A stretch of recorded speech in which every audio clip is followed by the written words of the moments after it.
Hello दोस्तों, welcome to our channel T H classes. तो दोस्तों, आज हम लेके आए आपके लिए मैथमेटिक्स के जो पहले पेपर्स में क्वेश्चन आ चुके हैं प्रीवियस ईयर, और जो कि आपके आने वाले C TET K V S वगैरह, H TET, U P TET वगैरह और अदर टेट्स में आपकी हेल्प करेंगे। तो चलिए दोस्तों, स्टार्ट करते हैं आज की क्लास। तो यहाँ पे पहला क्वेश्चन है, the mathematics used by illiterate shopkeeper. जो जो इलिटरेट अनपढ़ जो दुकानदार होते हैं, वो जो मैथ यूज़ करते हैं वो होती है, is very useful in solving all mathematicals problem.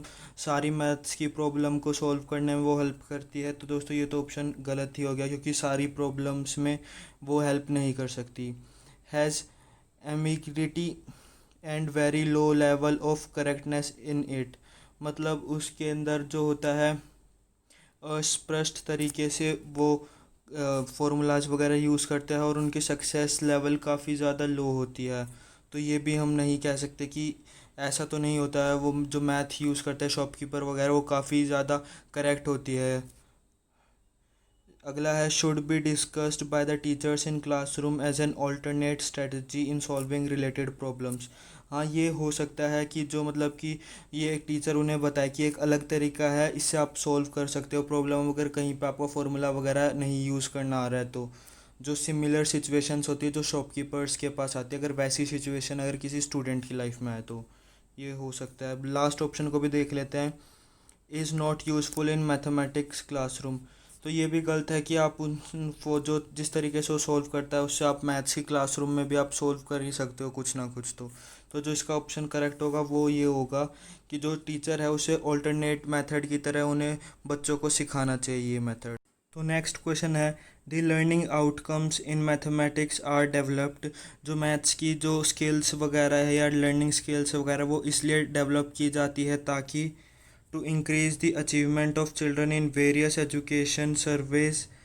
तो इसमें मतलब कि अलग अलग जो एजुकेशन की फील्ड्स है उसमें बच्चा अचीव कर सके, अचीवमेंट इंक्रीज हो सके। तो ये ऑप्शन तो रॉन्ग हो जाएगा, बिकॉज आप खाली मैथ से ही जो सारी एजुकेशन की फील्ड्स वगैरह उसकी नॉलेज गेन नहीं कर सकते। तो अब नेक्स्ट ऑप्शन देखते हैं, to define class wise competencies and skills to be achieved by children. तो कॉम्पिटेंसेज का मतलब होता है क्षमता। तो ये ऑप्शन करेक्ट हो सकता है, बिकॉज जो क्लास के अकॉर्डिंग ही बच्चे की क्षमता या स्किल वगैरह डेवलप्ड होती है और उसी तरीके से सीक्वेंस में वो क्लास वाइज बढ़ता जाएगा। तो अब अगला ऑप्शन देखते हैं, to prepare children for year end examination. तो ये तो ऑप्शन बिल्कुल ही गलत हो जाता है कि आप बच्चों को मैथ इस वजह से नहीं सिखा रहे कि आप जो उनके पेपर फाइनल एग्ज़ाम होंगे उनमें वो अच्छा परफॉर्म कर सके। आप उनकी स्किल डेवलप करने के लिए, ताकि वो डेली लाइफ में वो स्किल को यूज़ करके अपनी प्रॉब्लम्स को सॉल्व कर सके, इस वजह से सिखाते हैं। Such that the children may be told small steps for calculation. तो आप इसमें स्मॉल स्टेप्स कैलकुलेशन मतलब अगर आप उनको ट्रिक्स वगैरह बता दोगे तो कहीं ना कहीं ऐसा क्वेश्चन आता है जो ट्रिक से सॉल्व नहीं होता। उसके लिए आपको एक प्रॉपर मैथ्स का अगर आपको फॉर्मूला या पूरा प्रोसीजर पता होगा तभी सॉल्व होगा। तो ये भी ऑप्शन गलत हो जाएगा। तो इसका जो आंसर है वो सेकंड है, to define class wise competencies and skills to achieved by the children. तो नेक्स्ट क्वेश्चन देख लेते हैं, government is true with respect to mathematic learning. जो मैथ्स के रिगार्डिंग इनमें से कौन सी बात ठीक है? Generally girls are weaker in mathematics. तो ये ऑप्शन तो गलत हो जाएगा, बिकॉज ये जेंडर बायसनेस की बात कर रहे हैं। आप किसी के बारे में पहले ही सोच रहे हो कि उसे नहीं आता होगा, तो ये ऑप्शन तो कभी भी करेक्ट हो ही नहीं सकता। उसके बाद नेक्स्ट ऑप्शन है, एवरीबडी कैन लर्न मैथमेटिक्स। हाँ, ये हो सकता है कि मैथमेटिक्स को कोई भी सीख सकता है। Mathematics can only be learned by rigorous practice. जो इसका मतलब है जो मैथ्स है आप वो कठोर परिश्रम से या कठोर प्रैक्टिस से ही सीख सकते हो। तो ये बात बिल्कुल गलत है। आप नॉर्मली भी सीख सकते हो, आपको ज़्यादा प्रैक्टिस करने की मैथ में ज़रूरत नहीं होती कि आप उसमें लगे रहो तभी सीखोगे, वरना नहीं सीखोगे। Mathematics is a difficult subject to learn. तो ये भी गलत बात है। डिफ़िकल्ट सब्जेक्ट, कोई सा भी सब्जेक्ट डिफ़िकल्ट नहीं होता। वो बच्चे के ने उस पर कितना टाइम दिया है, डिवोट करा, उसी पे डिपेंड करता है। तो जो इसका करेक्ट आंसर आंसर होगा वो होगा, एवरीबडी कैन लर्न मैथमेटिक्स। तो नेक्स्ट क्वेश्चन अब, which of the following represents the number 11,1111। तो ऐसे क्वेश्चन भी इजी एक आधे देते ही है पेपर में, पर इसमें जब हमारे अंदर एग्जामिनेशन हॉल का वो प्रेशर होता है तो कई बार हम क्वेश्चंस गलत कराते हैं। हम ये सोचते हैं कि जो हम सोच रहे हैं ये तो इजी है बहुत, ये नहीं होगा, इसका आंसर कुछ और ही होगा, पर इसका आंसर यही होगा 11,1111। तो इसका ऑप्शन जो करेक्ट है वो डी ऑप्शन है। तो नेक्स्ट क्वेश्चन है, if one small square in a grid is of 4 square unit, what is the parameter of the rectangle drawn on the grid. तो ये रेक्टेंगल है और इसमें हमें कह रखा है जो एक स्क्वायर है उसका जो एरिया है वो 4 स्क्वायर यूनिट है। तो अब हम हमें इस जो रेक्टेंगल है इसका अंदर उसका हमें पैरामीटर निकालना है। तो हम इस क्वेश्चन को देखते हैं नेक्स्ट स्लाइड में। तो ये हमारे पास क्वेश्चन है, ये दे रखा है हमें इस रेक्टेंगल, इसका हमें पैरामीटर निकालना है, और ये एक स्क्वायर है, इसका हमारे पास दे रखा है जो इसका एरिया है वो 4 स्क्वायर यूनिट है।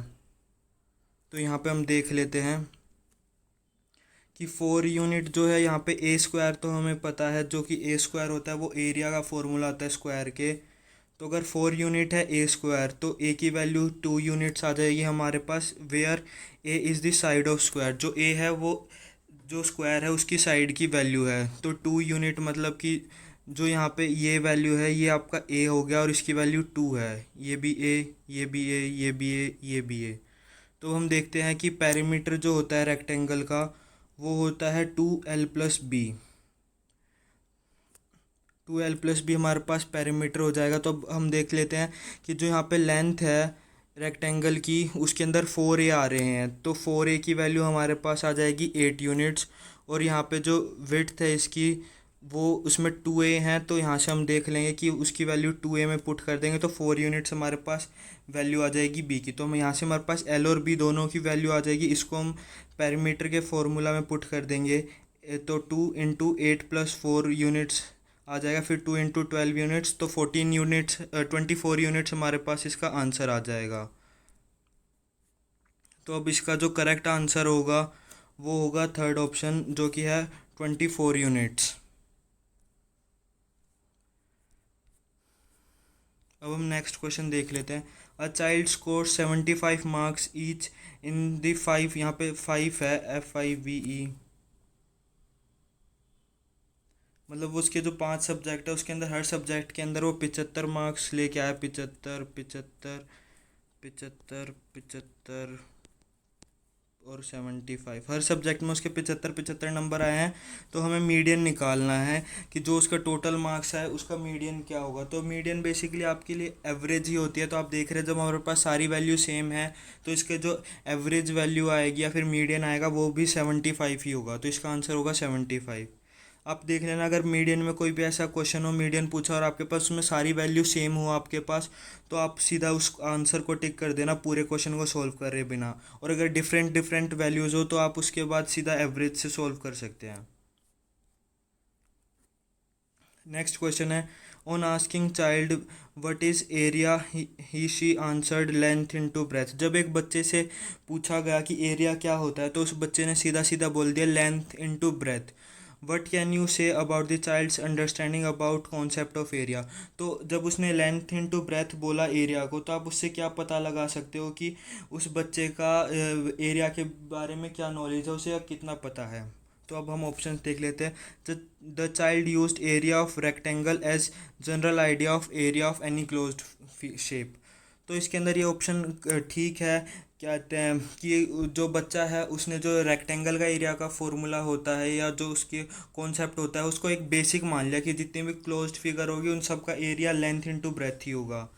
तो ये ऑप्शन ठीक हो सकता है। अब अगले ऑप्शन देखते हैं। The child is right in saying area is length into breath. तो ये तो ऑप्शन रॉन्ग हो गया, क्योंकि जो अलग अलग डिफरेंट शेप्स होती है जैसे सर्कल स्क्वायर वगैरह इन सब का जो एरिया होता है वो अलग होता है, इनका लेंथ इनटू ब्रेथ नहीं होता।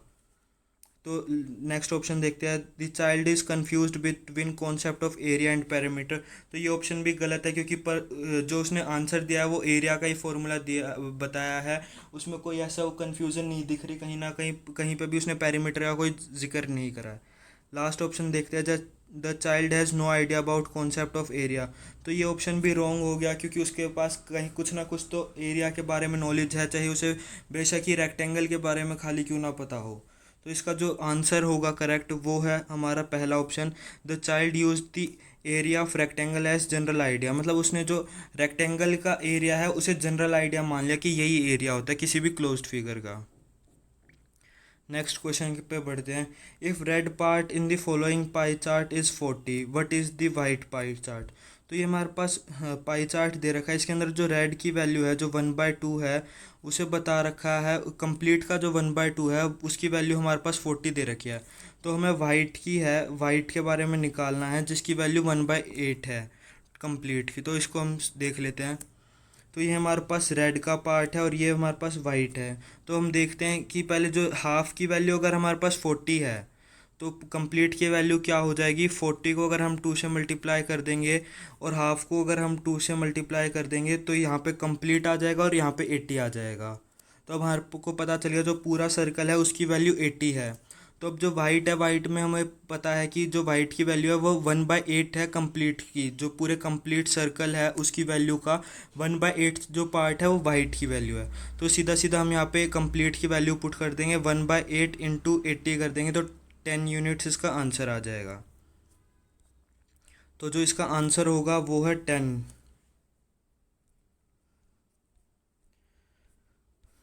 नेक्स्ट क्वेश्चन देख लेते हैं अब हम। Which one of the following cost more, मतलब इनमें से कौन सा जो ऑप्शन है उसकी ज़्यादा वैल्यू होगी, ज़्यादा महंगा पड़ेगा।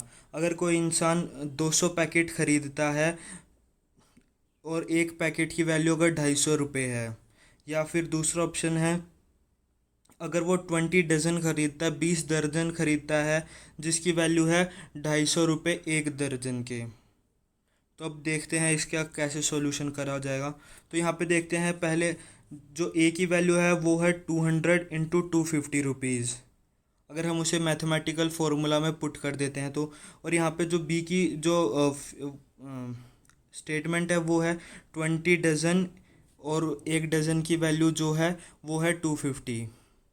तो अब हम यहाँ पे देखते हैं 20 डज़न को हम कर देते हैं, ओपन करेंगे तो यहाँ पे 20 इंटू 12 जो एक डज़न की वैल्यू होती है वो 12 आ जाएगी। और अगर हम 20 इंटू 12 करेंगे तो 240 आ जाएगा। 240 इंटू 250 हमारे पास बेसिक मैथ्स का जो फिगर आ जाएगी वो है। तो हम अगर दोनों को ए और बी को आमने सामने पुट करके देखेंगे तो एक तरफ हमारे पास 240 इंटू 250 और दूसरी तरफ है 200 इंटू 250। तो यहाँ से हमें देखते ही पता चल जाएगा कि जो वैल्यू है 20 डज़न वाला है उसकी वैल्यू ज़्यादा है एज़ कम्पेयर टू 200 वाले की। तो यहाँ पे जो आंसर आएगा वो है B1 इज़ करेक्ट, जिसकी वैल्यू थी 20 dozen of 200 rupees each item. मतलब कि जो 20 डज़न है उसके अंदर हर एक जो आइटम है उसकी वैल्यू 250 रुपये है। तो टोटल यहाँ पे 240 हो जाएगा और वहाँ पे 200 ही थे पैकेट्स। अब लास्ट क्वेश्चन देख लेते हैं हम आज का। The assessment of what children learn in mathematics in primary classes should not focus on. जो बच्चे प्राइमरी लेवल में सीखते हैं उसको, उस असेसमेंट को या किस चीज़ पे फोकस नहीं करना चाहिए। डेवलपमेंट ऑफ मैथमेटिकल लैंग्वेज, जो मैथ्स की लैंग्वेज है उसके ऊपर फोकस करना चाहिए। तो ये तो एज सच कुछ है नहीं, ऑप्शन कुछ ठीक सा लगा नहीं। अब अगला देखते हैं, प्रिसाइजनेस इन आंसरिंग मैथमेटिक प्रॉब्लम्स। प्रिसाइजनिंग मतलब एक तरीके से कह सकते हो आप एक्यूरेसी, मतलब कितने परसेंट या कितने क्वेश्चंस आप ठीक करो, मतलब एक्यूरेसी कितनी ज़्यादा है। तो हाँ, ये तो अगर कोई मैथ सिखा रहा है तो ये तो बच्चे में ध्यान रखनी चाहिए कि उसकी एक्यूरेसी कितनी आ रही है, कितने क्वेश्चंस को वो ठीक कर पा रहा है। अगला है डेवलपमेंट ऑफ रीजनिंग स्किल्स। हाँ, अगर आप मैथ्स सीखते हैं या सिखाते हैं किसी बच्चे को तो उसके साथ साथ आपको ध्यान रखना चाहिए उसकी कि जो जनरल रीजनिंग स्किल्स है जिसे हम तर्क कौशलता कहते हैं उसका भी विकास होना चाहिए। तो ये ऑप्शन भी ठीक है। अंडरस्टैंडिंग ऑफ मैथमेटिकल कॉन्सेप्ट, जो मैथ्स आप सिखा रहे हैं या जो कॉन्सेप्ट्स वगैरह आप सिखा रहे हैं उसको वो बच्चा सीख पा रहा है कॉन्सेप्ट्स वगैरह, तो वो भी ठीक बात है कि बच्चे को जो कॉन्सेप्ट्स है वो समझ में आने चाहिए। तो यहाँ पे हमें दिख रहा है 3 ऑप्शन तो हमारे पास सही है, और जो एक ऑप्शन जिसमें हमें डाउट था तो इसका आंसर होगा वही होगा, क्योंकि इसमें पूछा हुआ which one of the following should not focus, किस चीज़ पे फोकस नहीं करना चाहिए। तो दोस्तों, थैंक यू आज की वीडियो देखने के लिए, और अगली वीडियो के लिए जुड़े रहिए आप। लाइक करिए, शेयर करिए और सब्सक्राइब करिए।